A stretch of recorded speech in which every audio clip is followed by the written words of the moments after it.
வணக்கம். சமீப காலமா நம்ம பாப் கலாச்சாரத்துல குறிப்பா திரைப்படங்கள்லயும் இணையத்திலையும் கருப்புசாமி அப்படிங்கிற பேரையும் அந்த தெய்வத்தோட ஆக்ரோஷமான வடிவத்தையும் நம்ம அதிகமா பார்த்துக்கிட்டு வரோம் இல்லையா?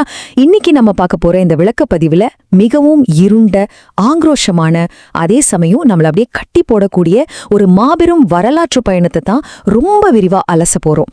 உங்க யாருக்காவது இந்த சந்தேகம் வந்திருக்கா? சுமார் 2000 வருஷங்களுக்கு முன்னாடி ஒரு சாதாரண கிராமத்து காவல்காரராய் இருந்தவரு இன்னைக்கு எப்படி உலகமே வியந்து பார்க்குற ஒரு குறியீடா மாறினாரு?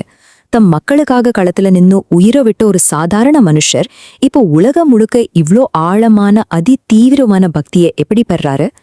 இந்த ஆச்சரியமான பரிணாமத்தை தான் நாம இன்னைக்கு புரிஞ்சுக்க போறோம். இத புரிஞ்சுக்க ஒரு சின்ன உதாரணம் சொல்றேன். நாம வழக்கமா கும்பிடுற சிவன், விஷ்ணு மாதிரியான பெருந்தெய்வங்களை ஒரு கல்லூரியோட தாளாளர் அல்லது முதல்வர் மாதிரி வச்சுப்போம். அவங்க ரொம்ப உயர்ந்தவங்க, ரொம்ப அமைதியானவங்க. ஆனா நம்ம கருப்பசாமி இருக்காரே, அவர் அந்த காலேஜோட ரொம்ப ஸ்ட்ரிக்டான டிசிப்ளினரி கமிட்டி தலைவர் மாதிரி நியாயம் தர்மம்னு ரொம்ப பொறுமையெல்லாம் பார்த்துட்டு இருக்க மாட்டாரு. தப்பு நடந்தா ஸ்பாட்ல தண்டனை கிடைக்கும். ஆனா அதே சமயம் அவர்கிட்ட நம்ம ஒரு தோழன் மாதிரி ரொம்ப உரிமையாவும் பழக முடியும். அதுதான் அவரோட ஸ்பெஷாலிட்டி. சரி, இப்போ அப்படியே கொஞ்சம் பின்னோக்கி, அதாவது சுமார் 2000 வருஷங்களுக்கு முந்தைய சங்க கால தமிழகத்தோட இருண்ட வனப்பகுதிகளுக்கு போவோம். அவரோட ஆணிவேர் அங்கதான் இருக்கு. தொல்காப்பியம், புறநானூறு மாதிரியான நம்ம பழங்கால இலக்கியங்கள்ல நடுக்கள் வழிபாடு பத்தி படிச்சிருப்போம். அந்த காலகட்டத்துல இருட்டினதுக்கு அப்புறம் ஆடு மாடு மாதிரியான செல்வங்களை திருடர்கள் கிட்ட இருந்து காப்பாத்துறது தான் மக்களுக்கு மிகப்பெரிய சவாலா இருந்துச்சு. அப்படி திருடர்கள் வரும்போது தான் உயிரையே பணயம் வச்சு ஊர் மக்களையும் அவங்க உடைமைகளையும் பாதுகாத்து வீர மரணம் அடையிற காவல்காரர்களுக்காக வைக்கப்படுறது தான் இந்த நடுக்கள். அந்த வீரன் இறந்ததுக்கு பிறகும் அவரோட ஆவி அந்த மண்ணிலேயே இருந்து தங்களை காப்பாத்தோன்னு மக்கள் ரொம்ப ஆழமா நம்புனாங்க. இதுதான் கருப்பசாமி வழிபாட்டோட தொடுக்கள். இந்த நடுக்கல் வழிபாட்டில இருந்து பரிணாமம் அடைஞ்ச ஒரு மிக முக்கியமான லெஜெண்ட பத்தி இப்போ நாம பார்க்கலாம். அதுதான் பலருக்கும் தெரிஞ்ச 18ஆம் படி ரத்தக்களரி. நள்ளிரவுல நடக்கிற அந்த ஆக்ரோஷமான மோதலை கொஞ்சம் கற்பனை செஞ்சு பாருங்க. மதுரை அழகர் கோயில்ல இருக்கிற விலை மதிப்பெற்ற நகைகளை கொள்ளையடிக்க 18 திருடர்கள் வராங்க.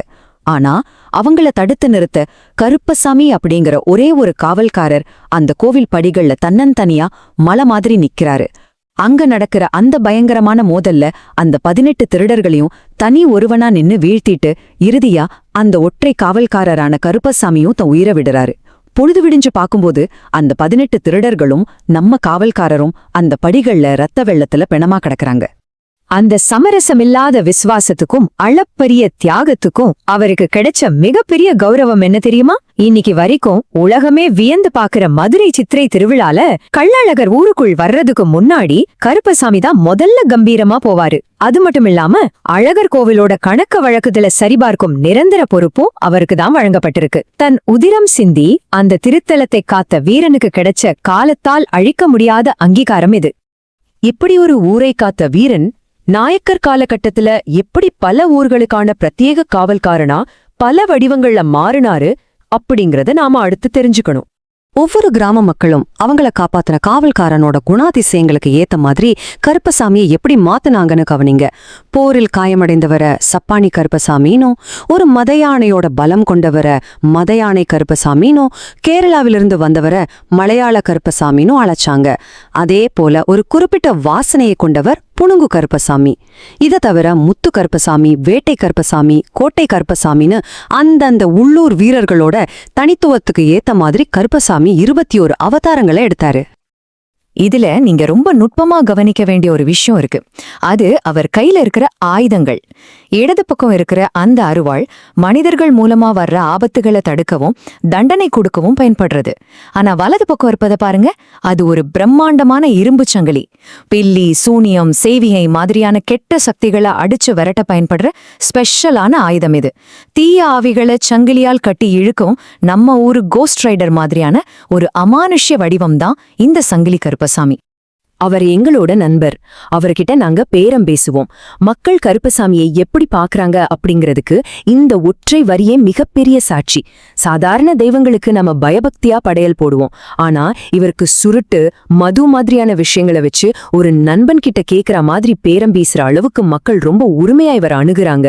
மக்களோட அன்றாட பிரச்சனைகளை உடனுக்குடன் தீர்த்து வைக்கிற நெருங்கிய தோழனாதான் அவர் இன்னைக்கும் கொண்டாடப்படுறாரு. அதே சமயம் அவர் ஒரு உச்சபட்ச சமாதான கர்த்தாவாவும் இருக்காருங்க. கிராமங்கள்ல நடக்கிற தலைமுறையான பகைய தீர்த்து வைப்பவர் இவர்தான். சாமியாடுபவர் கூர்மையற்ற அருவாள் மேல நின்னுகிட்டு ரொம்ப ஆக்ரோஷமான நிலையில குறி சொல்வாரு. அது எப்பேற்பட்ட ரத்த பகையா இருந்தாலும் சரி, நம்ம கருப்பசாமி சொல்லிட்டாரு அப்படிங்கிற அந்த ஒற்றை காரணத்துக்காக மக்கள் அந்த பகையை அப்படியே விட்டுட்டு சமாதானமா போயிடுவாங்க. அதுதான் கருப்பசாமி மேல அவங்க வச்சிருக்க ஆழமான பக்தி.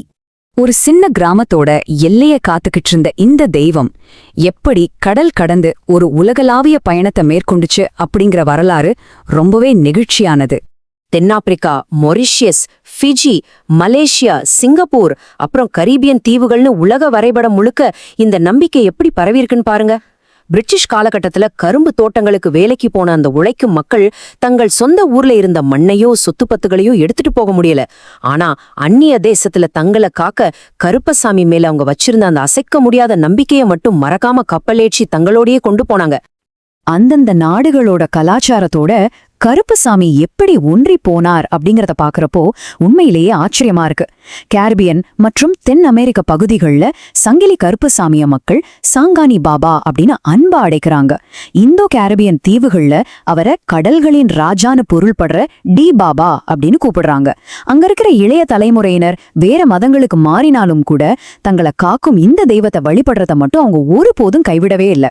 இப்போ யோசிச்சு பாருங்க, 2000 வருஷங்களுக்கு முன்னாடி ஏதோ ஒரு இருண்ட வனப்பகுதியில தன் மக்களுக்காக உயிரை கொடுத்த ஒரு சாதாரண வீரனுக்காக நடப்பட்ட ஒரு சின்ன நடுக்கல் இன்னைக்கு உலகம் முழுக்க நீதி கேட்கும் ஒரு பிரம்மாண்டமான குறியீடா எப்படி பரிணாமம் அடைஞ்சிருக்கு.